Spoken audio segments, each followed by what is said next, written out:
Hello everyone, my name is Sudhir Mishra and today we are going to learn about wave optics। तो copy pen निकाल लो और notes बनाना शुरू करो।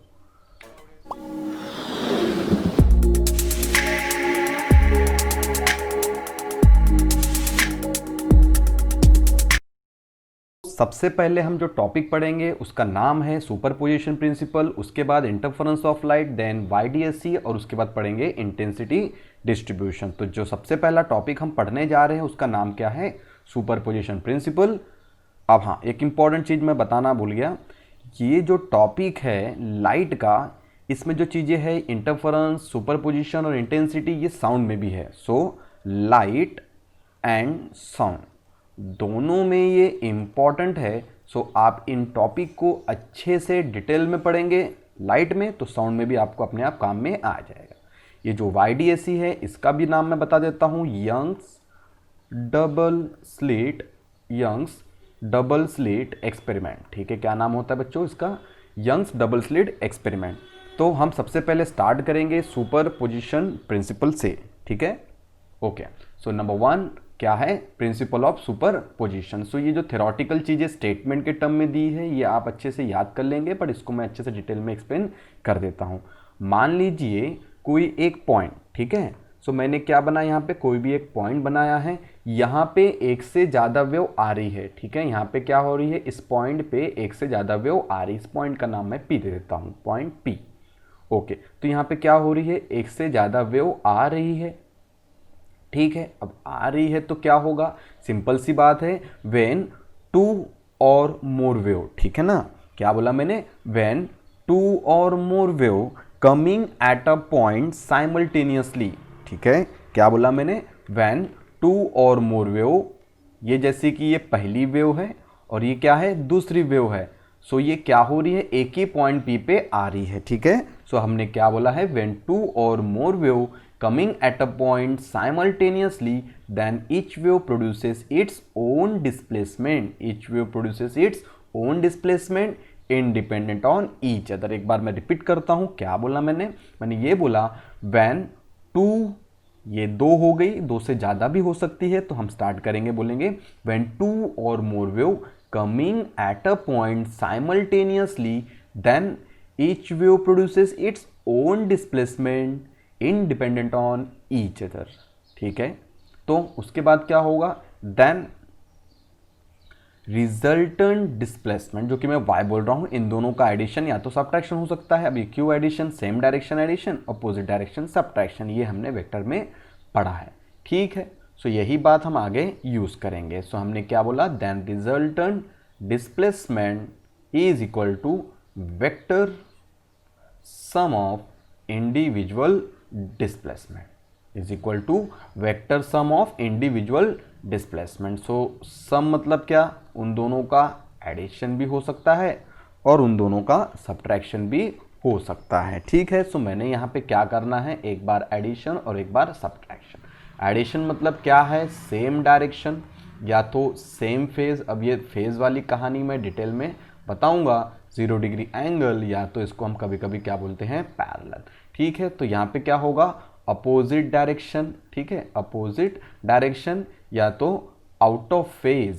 Same phase को कभी कभी हम इन फेज भी बोलते हैं। यहाँ पे क्या बोलेंगे? इनका उल्टा आउट ऑफ फेज। और एंगल आपको पता है 180 डिग्री एंटी पैरेलल। सो ये सब एक्स्ट्रा डिटेलिंग थी जो मैंने आपको बता दी। सो यहाँ पे आप स्टेटमेंट अगर देखें तो आपको समझ जाएगी बात। When two or more wave coming at a point, arrives की जगह पे आप वर्ड यूज कर सकते हो कमिंग। ठीक है, at a point simultaneously, then each wave produces its own displacement. ठीक है, ये डिस्प्लेसमेंट के फॉर्म में है, कभी एनर्जी के फॉर्म में हो सकता है, मोमेंटम के फॉर्म में हो सकता है। ये साउंड में चीजें हमने क्लियर की है। ओके, सो रिजल्टेंट डिस्प्लेसमेंट, ठीक है, is equal to vector sum of, ठीक है, किसका sum? Vector sum of individual displacement. So इसकी को हम ग्राफिकली देख लेते हैं कैसा होता है, ये देखिए। ओके, सो ग्राफिकल अगर हम बात करें तो बच्चों सपोज ये y1 है, कितना है y1? ये सपोज आपका 2 मीटर है, ये y2 है आपका सपोज 3 मीटर है, तो y कितना आ जाएगा? y इक्वल टू आ जाएगा 5 मीटर। आप देख सकते हैं सेम डायरेक्शन है, तो हमने क्या किया, इसको ऐड किया। तो यहाँ पे ये टोटल एम्पलीट्यूड बोलो, डिस्प्लेसमेंट बोलो, कितना हो गया है, 5 हो गया है। अब हम इसको वेव के फॉर्म में भी देख लेते हैं। सपोज ये क्रेस्ट है और ये भी एक क्रेस्ट है, तो हमको क्या मिला रिजल्टेंट में, बड़ा वाला क्रेस्ट। सपोज ये ट्रफ और तो रिजल्टेंट में क्या मिला हमको, बड़ा ट्रफ। सो ये भी एक और क्रेस्ट, ये भी एक और क्रेस्ट, तो रिजल्टेंट में क्या मिला हमको, बड़ा क्रेस्ट। यानी कि क्रेस्ट क्रेस्ट क्या हुआ, ऐड हुआ। क्रेस्ट क्रेस्ट मतलब सेम फेज होता है, ट्रफ ट्रफ भी क्या होता है, सेम फेज। तो इस तरीके से आप चीज़ों को ध्यान में रखेंगे। क्रेस्ट क्रेस्ट के ऊपर गया, क्रेस्ट क्रेस्ट के ऊपर गया तो क्या बना, बड़ा क्रेस्ट। ट्रफ ट्रफ के ऊपर गया, बना तो बड़ा ट्रफ। अब ये ऊपर की तरफ है तो ऑब्वियसली बड़ा ऊपर बनेगा, और नीचे की तरफ है तो बड़ा कहाँ पे आ जाएगा, नीचे आ जाएगा। सो यहाँ पे बात की गई है waves meeting at a point in same phase. ठीक है, सेम फेज या फिर आप बोल सकते हो इन फेज, ये वर्ड यूज होता है। बाकी चीज़ें मैंने आपको प्रीवियस इसमें बताई है। ठीक है, सो यहाँ पे एक y1 है और यहाँ पे क्या है, y2 है। सो सपोज y1 कितना है, सपोज यहाँ पे 5 ले लो और y2 को मान लो आप कितना है, 2 है। तो टोटल y कितना आ जाएगा, यहाँ पे देख सकते हैं 5 और नीचे की तरफ 2, तो कितना आ जाएगा इन दोनों का सम। ठीक है, सम कितना होगा इनका सम, 5 और 2 का सम कितना आ जाएगा यहाँ पे 3। अब आप बोलेंगे 3 क्यों आ रहा है, 7 क्यों नहीं आ रहा है, ऑपोजिट डायरेक्शन है बच्चों, तो क्या होगा, सब्ट्रैक्शन। तो इनका सम कितना आएगा, सम मतलब या तो ऐड हो सकता है या तो सब्ट्रैक्ट हो सकता है, तो इनका सम कितना आएगा, 3 आएगा। सो आप देख सकते हैं 5 और 2 में से 5 बड़ा है तो ऊपर की तरफ आएगा 3। इसको आप इस तरीके से वेव के फॉर्म में देख लो। तो क्या रिजल्टेंट हमने डॉटेड शो किए, ये बात ध्यान में रखिएगा। ये आपका क्या है, क्रेस्ट, और ये क्या है, ट्रफ। तो यहाँ पे क्या है हमारा क्रेस्ट। अभी आप यहाँ पे बोलेंगे कि ये ऊपर की तरफ क्यों है, नीचे क्यों नहीं है। एक्चुअली यहाँ थोड़ा सा मिस्टेक हो गई है। ये ट्रफ यहाँ पे क्या है, मैं वैल्यू के साथ पुट करता हूँ। ये ट्रफ छोटा है, यहाँ पे दिखने में बड़ा दिख रहा है आपको, मैं वैल्यू दे देता हूँ।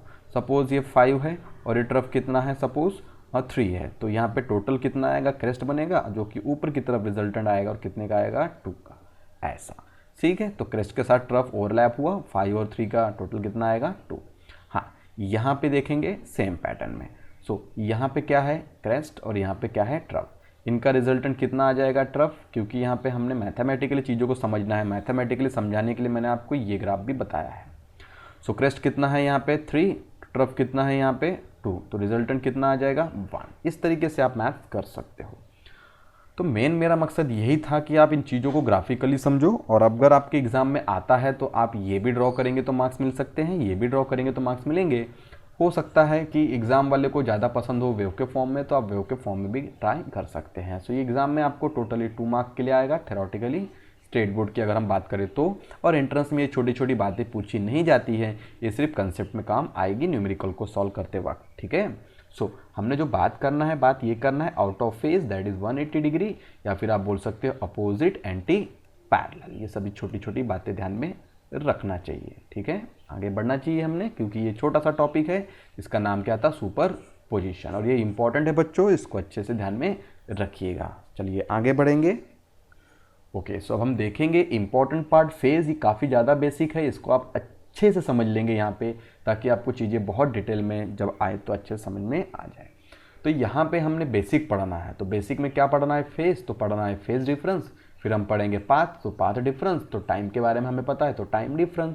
ठीक है, सो फेज क्या होता है, तो यहाँ तो थोड़ा थेरोटिकली दिया है, मैं यहाँ से स्टार्ट करता हूँ। तो अगर कोई डिस्प्लेसमेंट आपको y दिया है a sin ओमेगा टी, और ये जो ओमेगा टी टर्म है इसी को क्या बोलते हैं, phase at that time, phase at that time, at that time, या फिर एट अ टाइम, टाइम या तो इंस्टेंट, इसलिए इंस्टेंटेनियस वर्ड यूज़ किया है। ठीक है, तो यहाँ पे जो ओमेगा टी दिया है इसी को हमने फेज बोलना है। ठीक है, तो अगर मैं आपको चीज़ें ग्राफिकली बताऊँ तो जल्दी समझेगी, यहाँ पे थेरोटिकली दी है, इसको हम ज़्यादा फोकस नहीं करेंगे, आप खुद से पढ़ लेंगे कि चीज़ें आई कैसे है।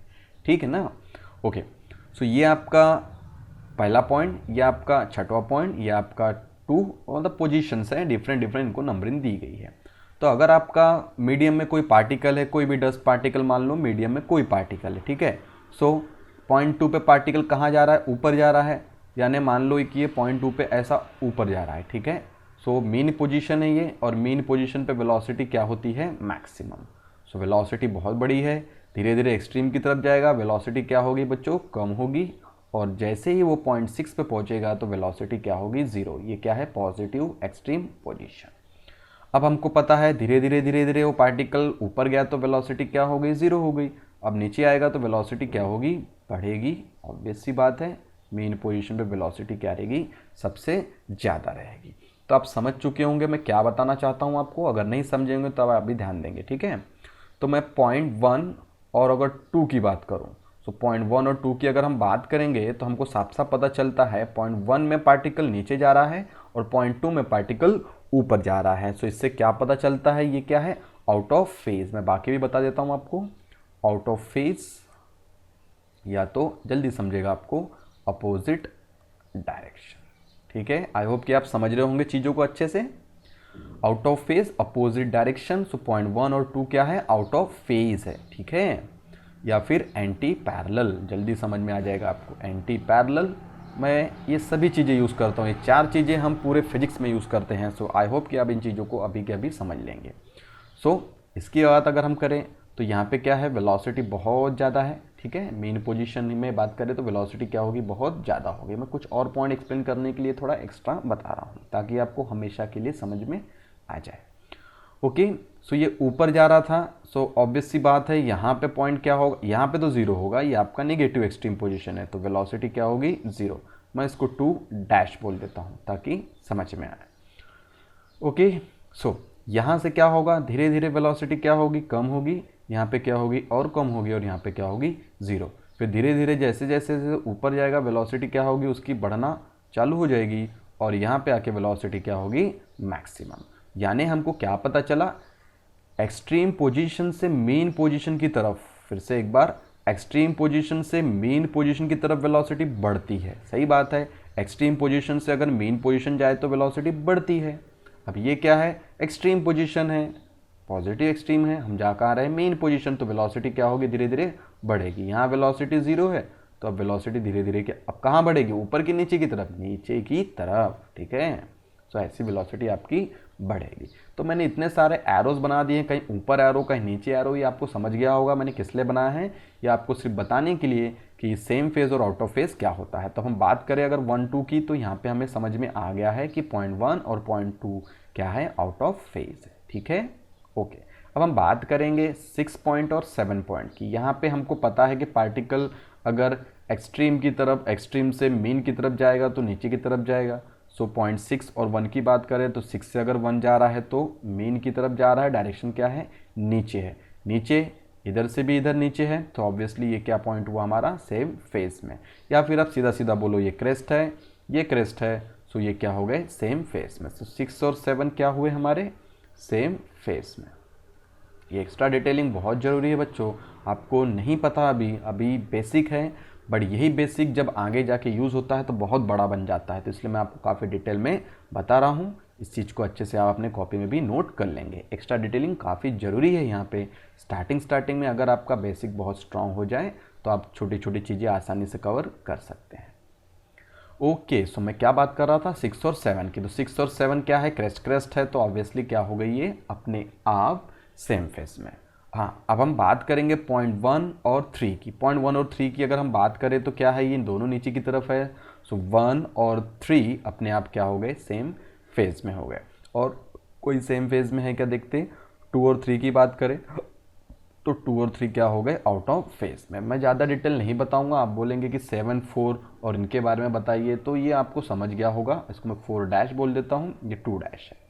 तो 2 डैश और 4 डैश क्या है, ट्रफ है, और ये भी क्या है, ट्रफ है। सो ट्रफ क्या हो गए, सेम फेज में हो गए, तो इनको हम क्या बोलेंगे, 0 डिग्री, ठीक है, या तो सेम डायरेक्शन यहाँ से आपको शायद सेंस ना हो, बट आप समझ सकते हैं, ट्रफ सेम फेज या फिर इन फेज, ठीक है, इन फेज, ये इन का उल्टा आउट।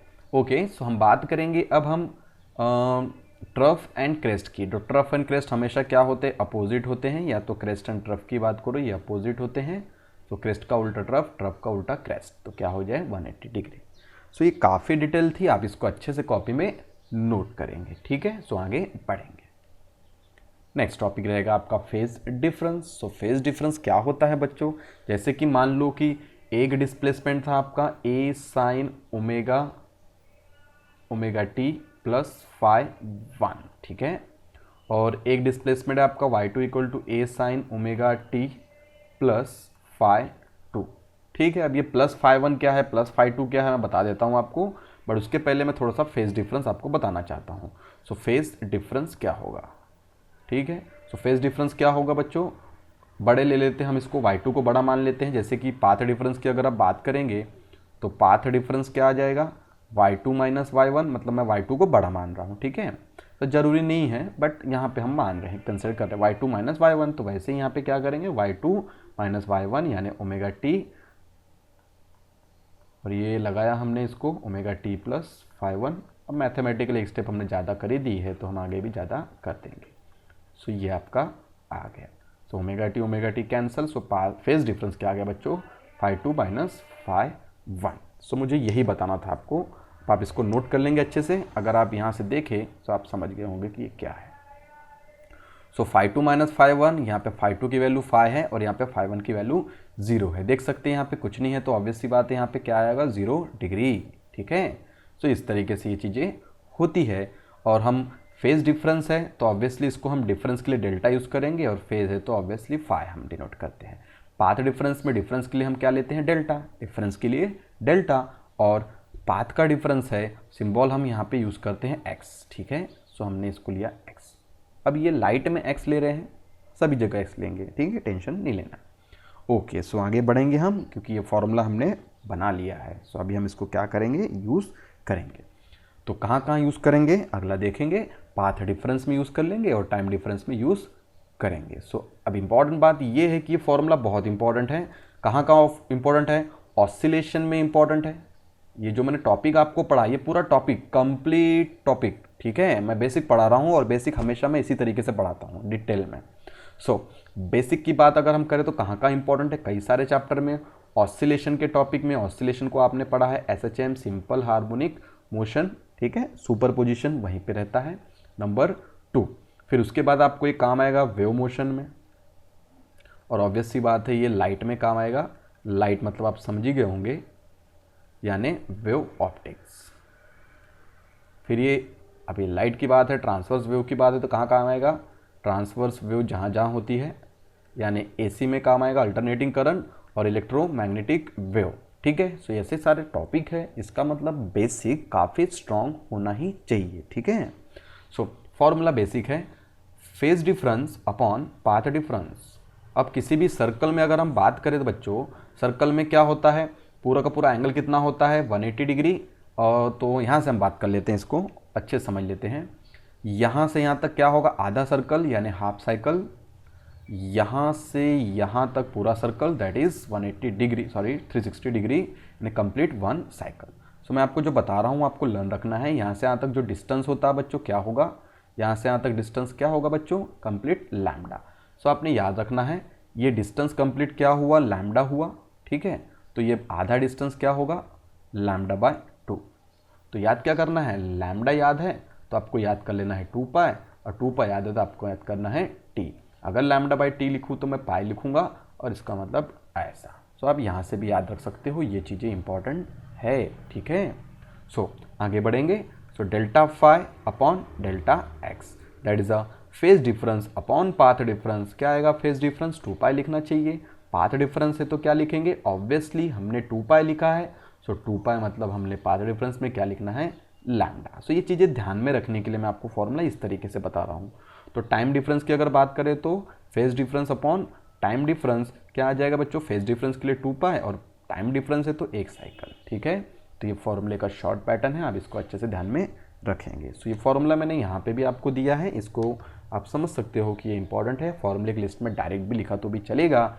ये लॉन्ग कट है, सो ये लॉन्ग कट नहीं, जो आसान है उसको यूज़ करो, ये शॉर्टकट। अब शॉर्टकट क्यों बोल रहा हूँ, क्योंकि पढ़ने में आसान है। फेज डिफरेंस 2 पाई, पाथ डिफरेंस लैम्डा, तो time difference T. Done, okay, आगे बढ़ेंगे, ठीक है।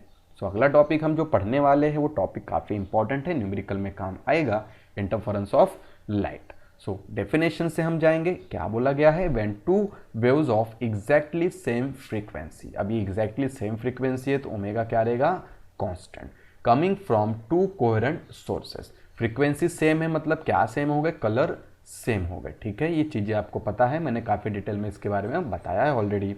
सो कलर सेम हो गए, और लैम्डा भी क्या हो गया उनका, सेम हो गया। ठीक है, two waves of exactly same frequency coming from to coherent sources. अभी कोहेरेंट सोर्स में आगे जाके बताऊंगा, अभी नहीं, आगे बढ़ेंगे।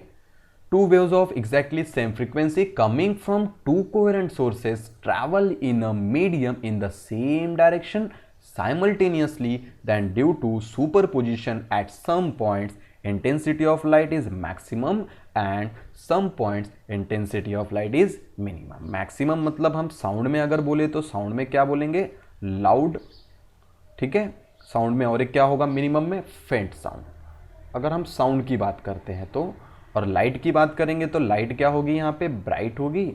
ठीक है, और यहाँ पे लाइट की अगर हम बात करते तो लाइट क्या होगी, डार्क। ठीक है, डी फॉर डार्क, ऐसा ध्यान में रखो। क्यों बोल रहा हूँ, आगे ट्रिक बताऊंगा, शॉर्ट ट्रिक्स में ये काम आएगा। ठीक है, सो मैक्सिमम मतलब हम लेंगे ब्राइट और मिनिमम मतलब हम क्या लेंगे, डार्क। Okay, done. सो ये छोटी सी बात थी, डेफिनेशन के जरिए मुझे आपको बताना था।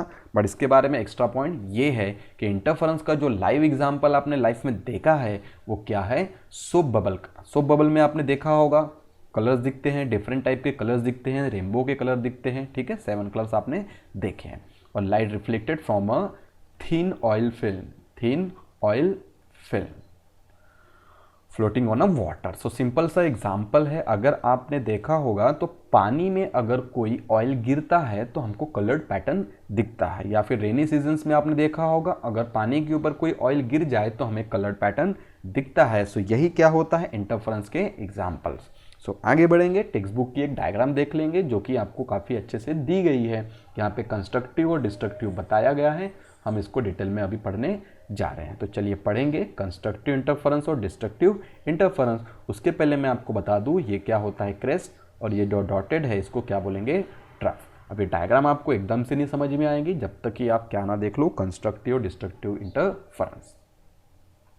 तो बच्चों constructive interference sound and light दोनों में इंपॉर्टेंट है। अभी स्पेलिंग थोड़ी गलत होगी, इसको ध्यान मत दो। ठीक है, तो कहाँ कहाँ इंपॉर्टेंट है, साउंड एंड लाइट में कंस्ट्रक्टिव डिस्ट्रक्टिव दोनों इंपॉर्टेंट है, सभी के सभी पॉइंट सेम है और इंपॉर्टेंट है।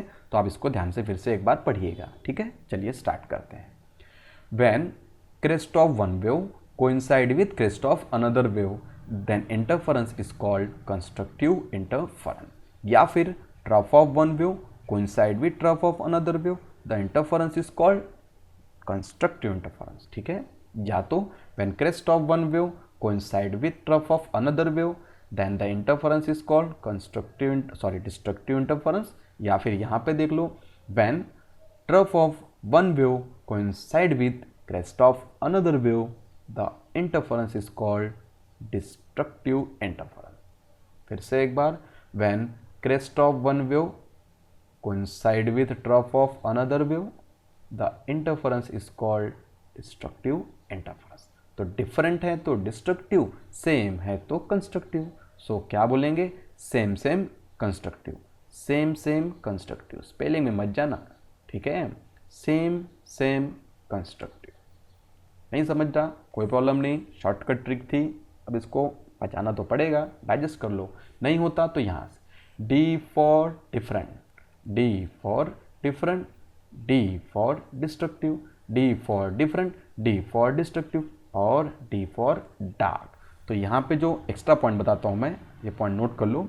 यहाँ पे जो अब ये साउंड की बात है ना, मैं आपको लाइट बताता हूँ। तो nature of light, nature of illumination, nature of illumination of light is bright, is bright. ये यहाँ पे चला गया है बट इसका पॉइंट नहीं है। ठीक है, ओके, सो यहाँ बताता हूँ। यहाँ पे नेचर क्या होगा, नेचर ऑफ लाइट इज, बाकी आप लिख लेंगे। ठीक है, यहाँ से नेचर ऑफ इल्यूमिनेशन क्या होगा, इज डार्क। तो मैंने वही ट्रिक बताई जो आपको याद हो जाएगी। क्या बोला मैंने, D for different, D for dark, D for destructive, D for different, D for dark, D for destructive. यानी क्या, डिफरेंट मतलब क्या, क्रेस्ट ट्रफ, या तो ट्रफ क्रेस्ट, और सेम मतलब क्या, क्रेस्ट क्रेस्ट, या तो ट्रफ ट्रफ। ठीक है, आगे बढ़ेंगे। ओके, सो यहाँ पे ब्राइट और यहाँ पे डार्क, ये पॉइंट लिख लीजिएगा, आपके काम आएगा। ओके, सो हमने पढ़ ली डेफिनेशन और हमने देख लिया यहाँ पे इसका इल्यूमिनेशन। सो याद कर लेंगे आप इसको, वाइस वर्सा भी आप लिख सकते हो। मैंने बताया आपको, क्या बताया, ट्रफ के साथ क्रेस्ट, ठीक है, और ट्रफ के साथ क्रेस्ट, या तो क्रेस्ट के साथ ट्रफ, या तो वाइस वर्सा।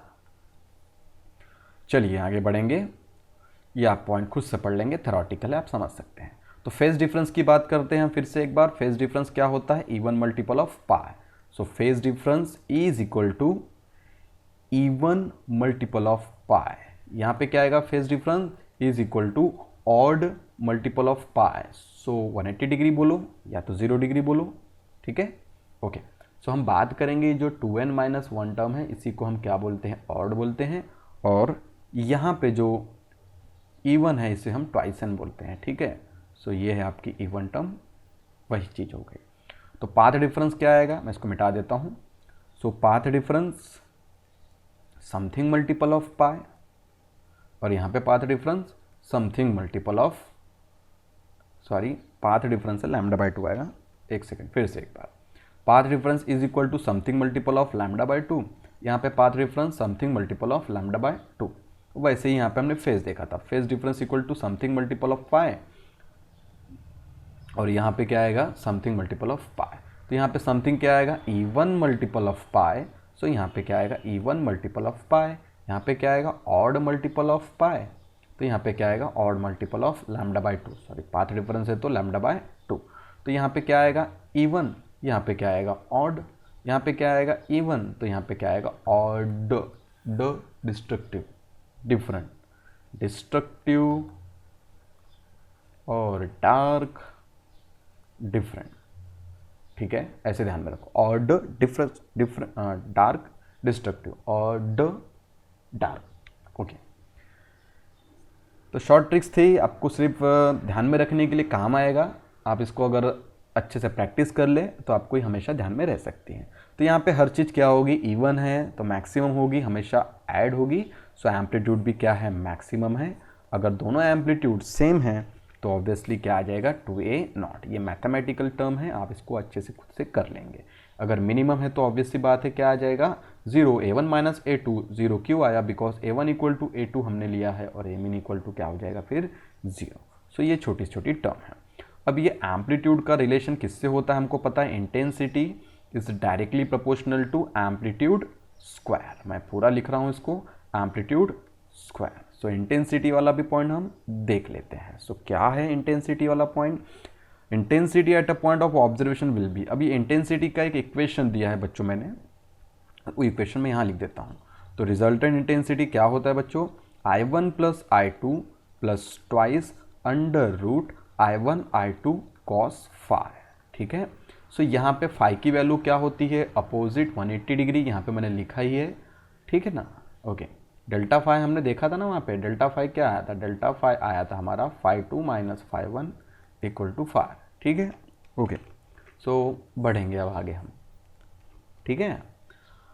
तो cos 180 क्या होता है हमें पता है, -1। सो इसीलिए यहाँ पे क्या आया, टर्म माइनस आया। और यहाँ पे क्या है, फाई = क्या आएगा, 0 डिग्री, cos 0 क्या होता है 1। सो इसीलिए यहाँ पे क्या आया, प्लस, ठीक है। अभी कहाँ पुट किया, यहाँ पुट किया है, ठीक है ना। सो ये यहाँ पुट करने के बाद ये वैल्यूज़ आई है। सो आप इस इक्वेशन को अपने फॉर्मूले की लिस्ट में लिखेंगे, यहाँ पे कभी प्लस या तो कभी क्या आएगा, माइनस। और इस डेरिवेशन को हम डिटेल में देखने वाले ही हैं, और एक फॉर्मूला जो कि इस डेरिवेशन से मिलता है। सो ये फॉर्मूला है मेन, ये असली फॉर्मूला है जो कि आपको काम आएगा। सो ये फॉर्मूला आप नोट कर लेंगे, IR = 4I0 cos² φ/2। कैसे आता है इसको हम नेक्स्ट लेक्चर में डिटेल में पढ़ेंगे। तो आज के लिए इतना, बाकी का नेक्स्ट टाइम। Thank you.